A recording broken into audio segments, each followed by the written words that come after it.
Welcome to MR service home tech.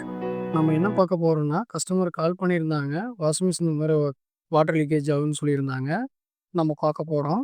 அங்கே போய் பார்க்கலாம். நம்ம சேனல் புதுசாக பார்க்குறீங்களா?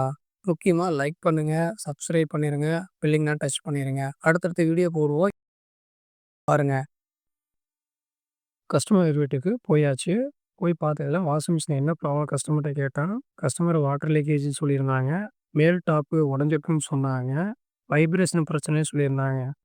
வாங்க ஸ்டெப்பாக பார்ப்போம். இப்போ வாஷிங் மிஷின் பார்த்தீங்கன்னா, அவுட்லெட் ஓஸ் இப்போ கழட்டிட்டு இருக்கிறோம். வாங்க பார்க்கலாம் பழைய ஓஸு. கஸ்டமரு வைப்ரஸ் ப்ராப்ளம் சொல்லியிருந்தாங்க. லெஃப்ட் சைடில் பார்த்தீங்கன்னா, உங்களுக்கு சேக் அப்சரு பிளாஸ்டிக் ஒன்று இருக்கும் பாருங்கள். அதே ரைட் சைடில் பாருங்கள் இருக்காது. அதையும் போயிருக்குது. அதனால தான் அன்பேலன்ஸ் ஆகிருக்குது. கஸ்டமர் வாட்டர் லீக்கேஜ்னு சொல்லியிருந்தாங்களா, அவுட்லெட் ஓஸ் தான் ப்ராப்ளம். அவுட்லெட் ஓஸ் பாருங்கள் லென்த் எவ்வளோ இருக்குது பாருங்கள். கஸ்டமர் அப்படியே யூஸ் பண்ணியிருப்பாங்கன்றது. ஓஸ் வந்து அப்படியே யூஸ் பண்ண சின்ன சின்னதாக கட் பண்ணி யூஸ் பண்ணியிருப்பாங்கன்றது. ஃபுல்லாகவே உள்ளே இருக்க ட்ரம்முக்குள்ளே வந்து இந்த வாட்டர் லீக்கேஜ் ப்ராப்ளம்னால அவுட்லெட் ஓஸ் தான் ப்ராப்ளம். அவுட்லெட் ஓஸு புதுசாக வாங்கணும். அவுட்லெட் ஓஸு புதுசாக வாங்கியாச்சு 2.5 மீட்ரு. இப்போ ஓஸும் மாட்டியாச்சு.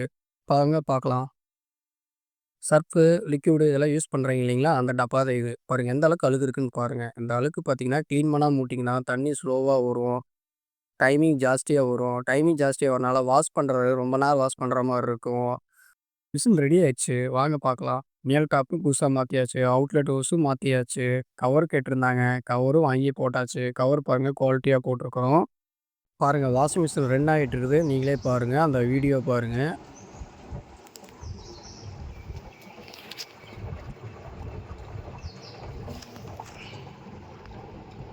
இப்படி இருந்த மிஷினை எப்படி கொண்டு வந்திருக்கோன்னு பாருங்க.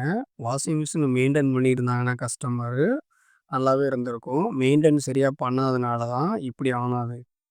கஸ்டமர் வாஷிங் மிஷின் யூஸ் பண்ணி பார்த்தாங்க. ரொம்ப பிடிச்சிருந்துச்சி கஸ்டமரு. நான் வந்தோடனே கஸ்டமர் என்ன சொன்னாருன்னா, எல்லா கம்ப்ளைண்ட்டும் சொன்ன பின்னாடி கஸ்டமரே கேட்டாங்க. இந்த மாதிரி ஒர்க் ஆகுமா ஆகாதான்னு சொல்லுங்கள். நான் எக்ஸ்சேஞ்ச் போட்டு கூட புதுசு கூட வாங்கிக்கிறேன்னு சொன்னாங்க. சார் எக்ஸ்சேஞ்செலாம் போட வேண்டாம். நான் இதுவே ரெடி பண்ணி தரேன். எப்படி மெயின்டைன் பண்ணணும்னு நான் சொல்கிறேன் சார். அதே மாதிரி பண்ணிடுன்னு சொன்னாங்க. கஸ்டமர் இப்போ அதே மாதிரி மெயின்டைன் பண்ணி சொன்னதுக்கு கஸ்டமர் வந்து நான் அதே மாதிரி மெயின்டைன் பண்ணிக்கிறேங்க. கஸ்டமரோட வாஷிங் மிஷினை ஃபுல்லாக பார்த்துருப்பீங்க. அதில் 2 விஷயம் மட்டும் இப்போ சார் பண்ணியிருந்தாருன்னா, இந்த ப்ராப்ளம் வந்திருக்காது. ஃபஸ்ட்டு ப்ராப்ளம் பார்த்தீங்கன்னா, ஓப்பனாக வெளிய வச்சுட்டாரு. 2வது ப்ராப்ளம் பார்த்தீங்கன்னா, மெயின்டெயின் பண்ணாம விட்டுட்டாரு. நெக்ஸ்ட் வீடியோ இதே மாதிரி போடுறேன். லைக் பண்ணுங்க, சப்ஸ்கிரைப் பண்ணுங்க, பெல் ஐகான் டச் பண்ணிடுங்க.